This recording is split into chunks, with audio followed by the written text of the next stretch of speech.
All right, this is Ruben Lowing. This is my leadership talk. This is Friday afternoon here in McAllen, Texas. And I've been noticing some things that I'm going to share with you. And I talked to my pastor, Clark Ortiz, and he confirmed scripturally the basis of what I'm talking about. All right, so when we do the 7-step, we talk about the financial foundation, which is protection,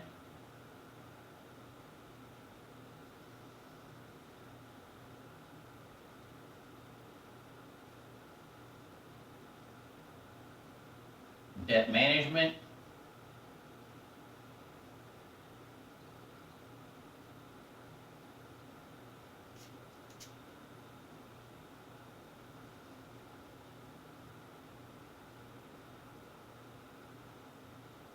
emergency fund,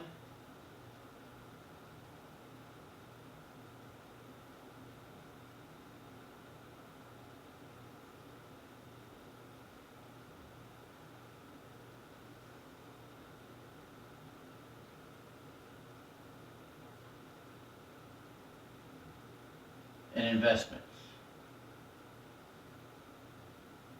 All right, so there's a couple different ways that you can address this. You can, just start telling them, what's your greatest asset? You're your greatest asset. Okay, that's something happens to you, then, were there people and things that are going to be neglected because you're not around? Is your family going to be able to still live in the same house? Are your kids going to be able to go to college? All of these things you can talk about. Okay, so that's why we have the protection. Okay, you can ask them of these, which is most important to you. Okay, you gotta want to get that in there somewhere. If you find that the debt is what's most important to them, if people have overwhelming debt, they can't see the light at the end of the tunnel of getting it paid off, it's really difficult to talk to them about the emergency fund and the investments. They'll listen to the protection, and you can sneak. That's not a good word.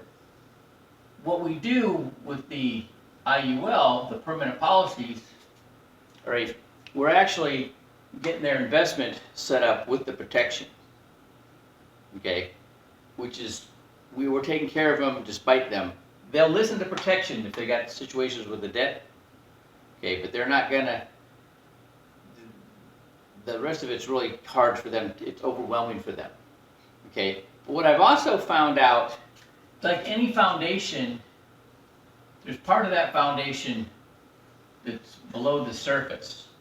Okay, so that's gonna be in the category of their health. All right, and that's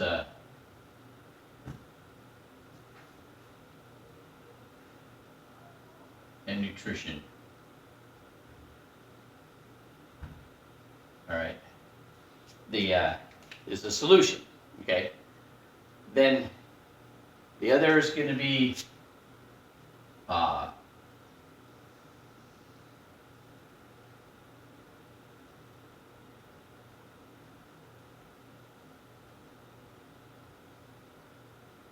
relationships. And that could be meaning with their significant other, their kids, or just relationships, period. All right. Then there's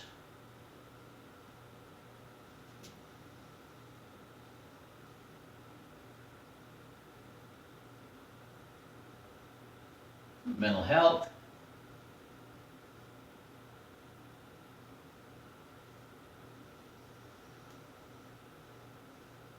And then there's faith and spirituality. Okay? If these are out of line, I was a debt management consultant, and it was amazing to me that like nobody that I talked to that wanted to get out of debt was not they were all Christians, every one of them. There was never anybody that was an atheist that cared about their managing their debt for whatever reason. All right, but also there's a tie-in. There's a definite there's a tie-in between faith and spirituality and your mental health. There's a tie-in between your nutrition and mental health.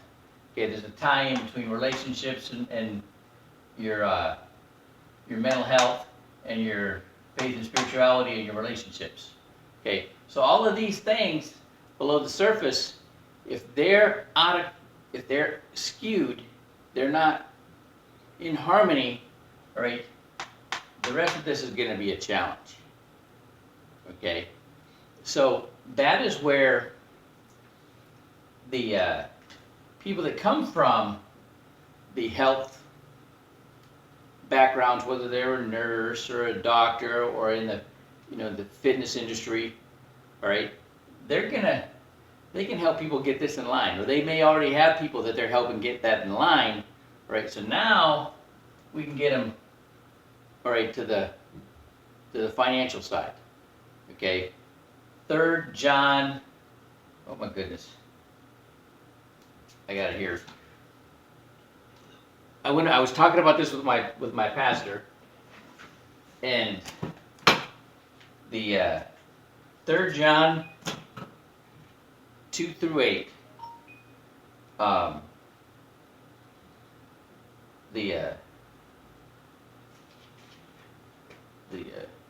It talks about exactly that, having that balance, so all these things to be together. Now, showing the I know Bernadette talks about people that need balance, that people get hung up with their balance, so they'll use it as an excuse, okay? And I remember my boxing coach, Roy Jones Sr., talking to us, and I'm young, right? I'm like 19, and he's talking about, there's different things. There's your job, there's your relationships,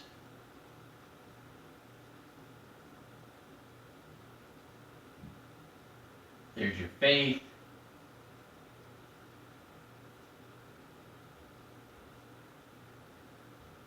there's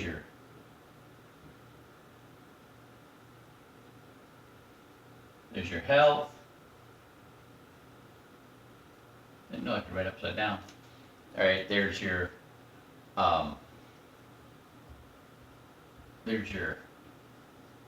social life.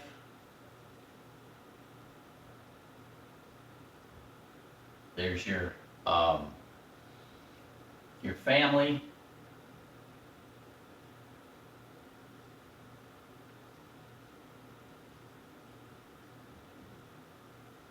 I never knew I could write upside down and sideways. All right, there's your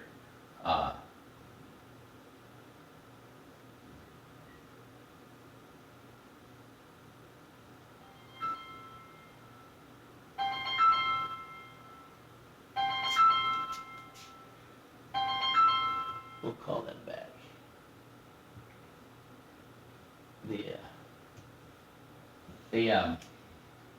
There's your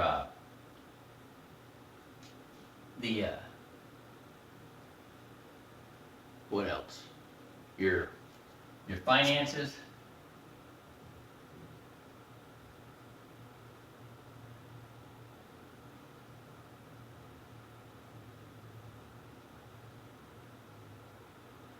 And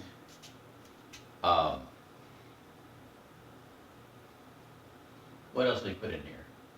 All right, and hobbies. I put that already.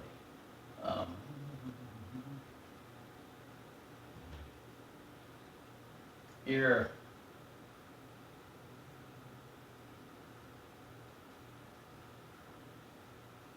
your self-worth.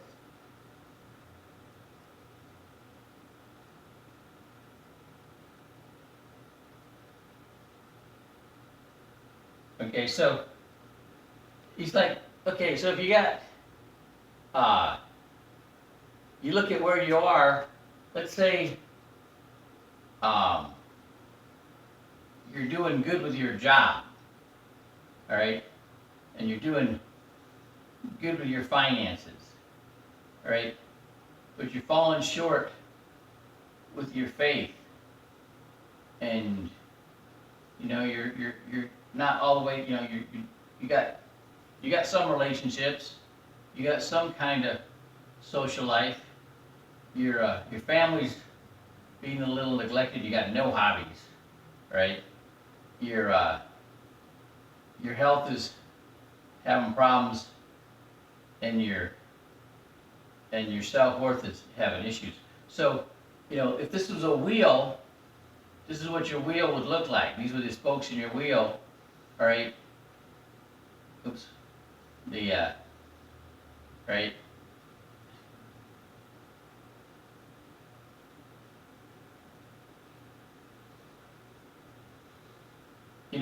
Be kind of a bumpy ride, okay?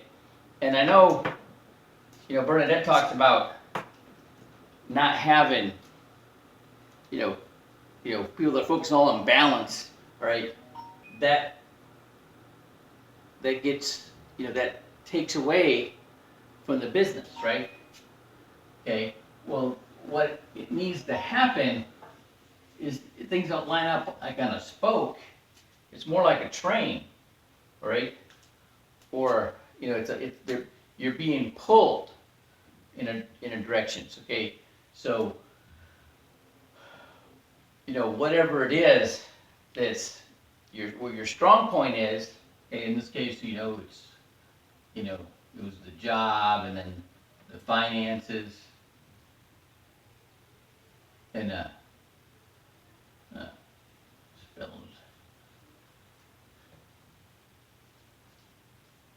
The finances, and then then from there's the relationships,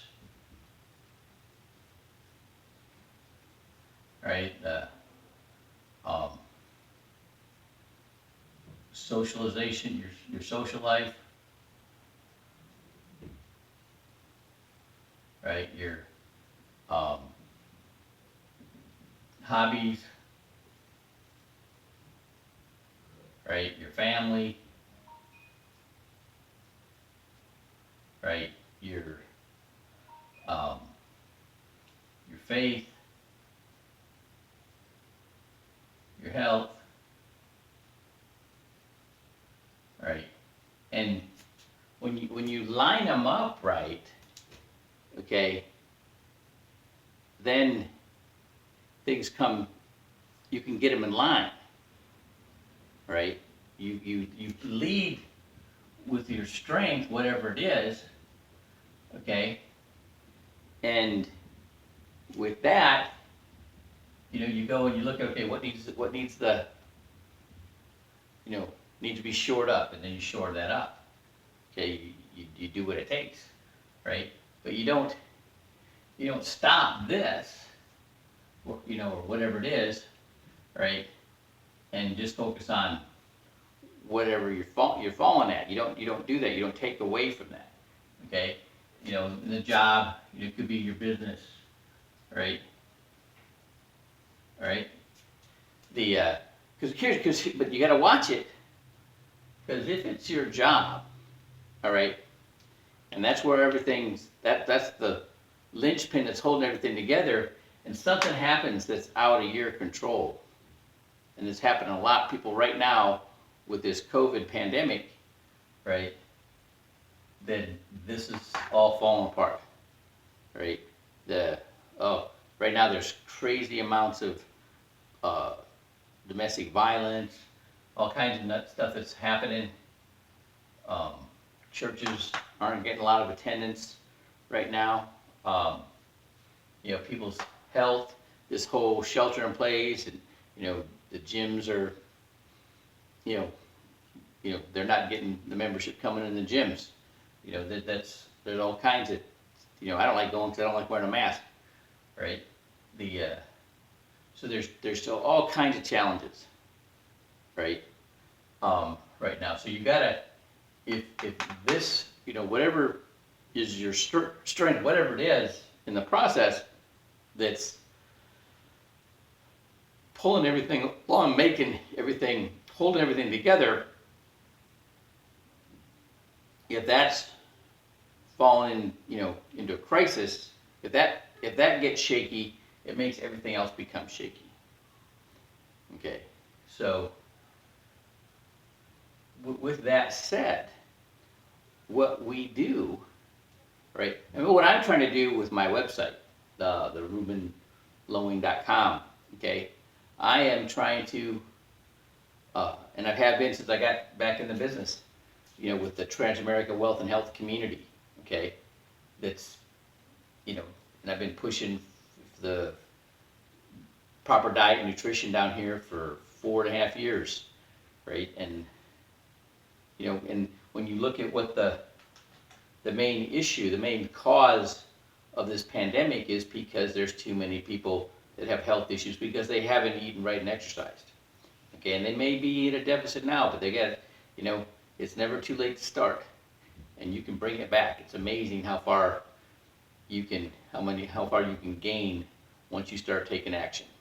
Okay, so that has been milling around in my mind. It's that underground foundation, right, that disrupts everything else. Okay, and you got to get it together.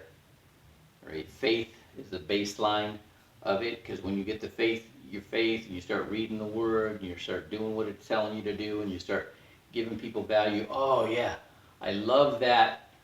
I saw the other day the ICU leadership. Okay, and it came from this lady. She was a Toastmaster, and she wanted to go to this conference, but they were booked, and then somebody couldn't go, so she got his seat. And when they changed they put her name on his name tag, and they sent it to her. They didn't take off his credentials. He was a DTM, he was area governor, and all that. So she's at this conference, and people are coming up to her and, just doting all over her. And she's like, wow, this is amazing. Well, what it was is they saw a DTM and an area governor, right? They were giving her that value with the credentials that she didn't have, okay? But it clicked in her mind, right? If you treat everybody with that value, all right, they'll become that valuable. Norman Vincent Peale said that everybody that he blessed everybody that he saw.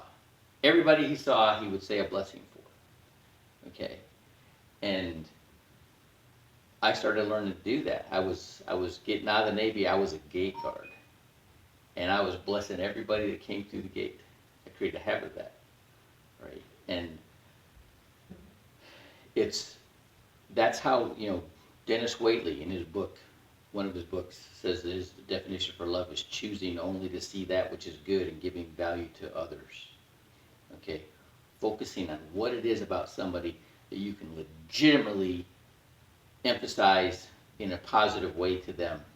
Okay, you know what happens? I've done it so many times in boxing. I did it when I was with guys in the SEAL teams.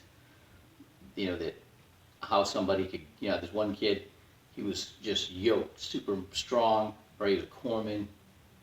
He had astigmatism, and it gave him a complex, and he felt it's, he had a lack of confidence. Super strong, graduated from SEAL training with a lack of confidence. How that ever happens, right?